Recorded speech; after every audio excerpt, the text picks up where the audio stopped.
তৃণমূল কংগ্রেসের একক সংখ্যাগরিষ্ঠতা থাকলেও কার্যত দেখা গিয়েছে যে মালদার কালিয়াচক ১ নম্বর পঞ্চায়েত সমিতি কার্যত সভাপতিহীন এবং তৃণমূলের দুই গোষ্ঠীর একেবারে দড়ি টানাটানির ফলে কার্যত এই সভাপতি গঠন প্রক্রিয়া একেবারে থমকে রয়েছে এবং তারা কলকাতা হাইকোর্টের দ্বারস্থ হয়েছে এবার জাতীয় কংগ্রেস। কালিয়াচক ১ নম্বর ব্লক পঞ্চায়েত সমিতিতে মোট আসন ৪২টি। গত পঞ্চায়েত ভোটে তৃণমূল ২৫টি, কংগ্রেস ১৬টি এবং মিম পেয়েছিল ১টি আসন।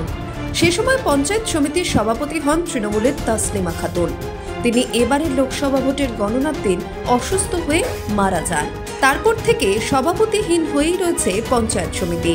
সহকারী সভাপতি তৃণমূলের আলিউল শেখ পঞ্চায়েত সমিতি পরিচালনা করছেন। তৃণমূলের গোষ্ঠীদ্বন্দ্বে সভাপতি গঠন না হওয়ায় উন্নয়ন থমকে গিয়েছে কালিয়াচক ১ নম্বর ব্লকে। অস্বস্তিতে পড়েছে জেলা তৃণমূলের সংখ্যাগরিষ্ঠতা থাকলেও কেন সভাপতি গঠন হয়নি? কালিয়াচকের তৃণমূলের একাংশের দাবি, সভাপতি নিয়ে দলের অন্দরে উঠে আসে দুটি নাম। এর মধ্যে মোজামপুরের এক সদস্য রয়েছেন, তাকে সভাপতি করতে তৎপর তৃণমূল জেলার এক ওজনদার নেত্রী। সেই নামে আবার আপত্তি ব্লক নেতৃত্বের। জানা গিয়েছে তৃণমূলের দুই গোষ্ঠীর পঞ্চায়েত সমিতির সদস্যরা পৃথক শিবিরে রয়েছেন। এরই মধ্যে কংগ্রেসের সদস্যরা সভাপতি চেয়ে কলকাতা হাইকোর্টের দ্বারস্থ হয়। জানা গিয়েছে কলকাতা হাইকোর্ট এদিন ২৯শে মে সভাপতি গঠনের নির্দেশ দেয়। তবে এরই মধ্যে আচমকা সভাপতি গঠন স্থগিত করা হয়েছে বলে নির্দেশিকা জারি করে প্রশাসন। আমরা চাইছি বিগত ১ বছর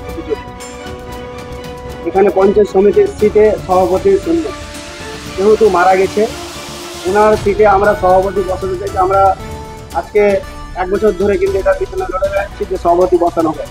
আমরা চাইছি না যে আমাদের কংগ্রেসের কোনো সভাপতি বসাতে চাই। আমাদের যেহেতু আমাদের সংখ্যাগরিষ্ঠ নাই, আমরা ১৬ জন মেম্বার মিলে আমরা কোনো সভাপতি গঠন করতে পারবো না। এই জায়গাতে কার বা কে বা কারা কীরকমভাবে ডেটকে ক্যান্সেল করছে সেটা আমরা জানি না। আগামী ৩/৪/২০২৫ একটা কোর্টের থেকে অর্ডার ছিল যে সভাপতি বসানো হবে। সেই সকালবেলা ১২টা থেকে ১টার মধ্যে চিঠি আছে ক্যান্সেল, যে সভাপতি বসানো যাচ্ছে না। তৃণমূলের ব্লক সভাপতি মোহাম্মদ সারিউল শেখ বলেন, আমাদের এখানে কোনো গোষ্ঠীদ্বন্দ্ব নেই। এখন বাইরে থেকে কেউ উস্কালে আমরা তা বরদাস্ত করব না। মানে কালিয়াচক ল অ্যান্ড অর্ডার একবারে পিসফুল হয়ে আছে, যে কালিয়াচকে কোনোখানে অশান্তি বা আর কিছু কোনো কিছু না। কালিয়াচক একবারে পিসফুলভাবে আগে চলছে, এখনও চলছে আর বর্তমানেও আছে। সেটা তো আমরা এখন পর্যন্ত বুঝতেই পারছি। তার দলের মধ্যে যেটা আছে যে এখানে মানে অনেকজনই অনেক রকম কথা বলছে, কিন্তু তার মধ্যে তো আমাদের কালিয়াচকে মানে থাকলো গ্রুপিংয়ের ব্যাপারটা একটু কালিয়াচকে নেই, কালিয়াচক ব্লকে নেই। এবার বাইরে থেকে যদি কেউ করে ষড়যন্ত্র করে, সেটাই কিন্তু আমরা বরদাস্ত করি।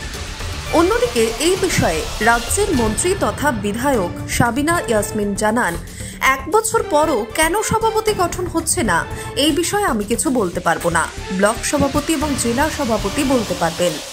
এটি একটি প্রশাসনিক ব্যাপার। দিদি, বলছিলাম ওই কালিয়াচক ১ নম্বর পঞ্চায়েত সমিতির আপনাদের তো মেজরিটি রয়েছে ২৬টা আসন, তো ১ বছর হয়ে গেলে এখনো সভাপতি গঠন হচ্ছে না, একটু বলবেন কেন? এটা তো block president, district president, BDO এবং আইসি বলতে পারে। তো ব্লক সভাপতি এবং বিজেপি আর কংগ্রেসের যেটা অভিযোগ যে আপনি এই ব্যাপারে আমি কেন আমাকে ধরছেন কেন? ব্লক প্রেসিডেন্ট, ডিস্ট্রিক্ট প্রেসিডেন্ট এবং এটা প্রশাসনিক ব্যাপার আছে, বিডিও এবং আইসি সব থেকে ভালো বলতে পারবেন না। কিন্তু আপনাদের তো মেজরিটি রয়েছে। আর কে কি বলছে আমার দেখে লাভ নেই। এটা আমার এটা তো প্রশাসন করছে, আমি করবো। এটা বিডিও এবং আইসি বলবেন কেন ক্যান্সেল হয়েছে। বলছিলাম কংগ্রেসকে আদালতে দ্বারস্থ হতে হচ্ছে সব। ১ বছর আগে সভাপতির মৃত্যুর পর আর নতুন করে সভাপতির নির্বাচন করতে ব্যর্থ তৃণমূল কংগ্রেস। শুধুমাত্র গোষ্ঠীদ্বন্দ্বের জেরেই পরিষেবা থেকে বঞ্চিত হচ্ছে কালিয়াচক ১ নম্বর ব্লকের সাধারণ মানুষ, জানালেন বিজেপি নেতৃত্ব। ১ বছর আগে পঞ্চায়েত সমিতির সভাপতি মারা গেছে, তৃণমূল কংগ্রেস ওখানে মেজরিটি পেয়েছে, কিন্তু এই ১ বছরের মধ্যে তাদের দলের কোনো নেতাকে তারা নির্বাচিত করতে পারছে না। সমস্ত রকম পঞ্চায়েত সমিতির উন্নয়নের কাজ বন্ধ, কারণ মন্ত্রীর সঙ্গে ব্লক সভাপতির গণ্ডগোল। এবং এতদিন দেখার পরে কংগ্রেস যখন কোর্ট থেকে অর্ডার নিয়ে আসলো এখানে নতুনভাবে সিস্টেম তৈরি করা, তখন জেলা প্রশাসন মাথা খাটিয়ে বুদ্ধি খাটিয়ে বলল যে ল অ্যান্ড অর্ডার ঠিক নেই এলাকায়। তাহলে এক একবার এক এক রকম জেলা প্রশাসনের মুখে যে কথা, তাতে করে ওই এলাকার সাধারণ মানুষ যে উন্নয়ন থেকে বঞ্চিত হচ্ছে, এর খেসারত কে দেবে?